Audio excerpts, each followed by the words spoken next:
প্রখ্যাত ইরানি চলচ্চিত্র নির্মাতা মোহাম্মদ রসৌলভ, যার সর্বশেষ চলচ্চিত্র কান চলচ্চিত্র উৎসবে প্রতিদ্বন্দ্বিতা করছে। তাকে ৮ বছরের কারাদণ্ডসহ চাবুক মারা, জরিমানা ও সম্পত্তি বাজেয়াপ্ত করার নির্দেশও জারি হয়েছে। এই পরিস্থিতিতে ইরান ছেড়ে পালিয়েছেন রসৌলভ। ওয়ালটন ফ্রিজ কিনে অনেকের মতো আপনিও হয়ে যেতে পারেন মিলেনিয়াল। সেরা পণ্যের সেরা অফার। ইরান সরকার চেয়েছিল এবারের কান চলচ্চিত্র উৎসব থেকে রসৌলভ যেন তার the seed of the sacred fig চলচ্চিত্রটি প্রত্যাহার করে নেন, কিন্তু রসৌলভ নতজানু হননি। অবশেষে নিজের দেশ ছেড়ে নিরাপদ স্থানে আশ্রয় নিয়েছেন। এদিকে ১৪ মে থেকে পর্দা উঠেছে ৭৭তম কান চলচ্চিত্র উৎসবের।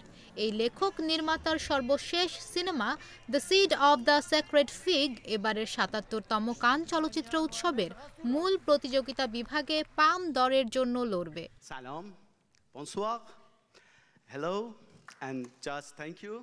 The seed of the sacred fig সিনেমায় ইমান নামের এক ব্যক্তিকে ঘিরে ইরানের বিচার ব্যবস্থার চিত্র তুলে ধরেছেন রসৌলভ। ইমান ইসলামিক বিপ্লবী আদালতের একজন তদন্তকারী বিচারক। দীর্ঘ ক্যারিয়ারে নানা সময়ে ইরান সরকারের হয়রানির শিকার হয়েছেন মোহাম্মদ রসৌলভ। ২০১৭ সালের সেপ্টেম্বরে তার পাসপোর্ট বাজেয়াপ্ত করা হয়েছিল। একই বছর আ ম্যান অফ ইন্টিগ্রিটি ছবির জন্য তাকে ১ বছরের কারাদণ্ড দিয়েছিল ইরান সরকার।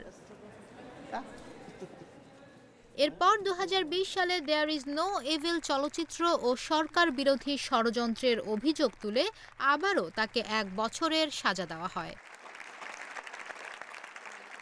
নিশা মাহমুদা, ইন্ডিপেন্ডেন্ট ডিজিটাল, ঢাকা।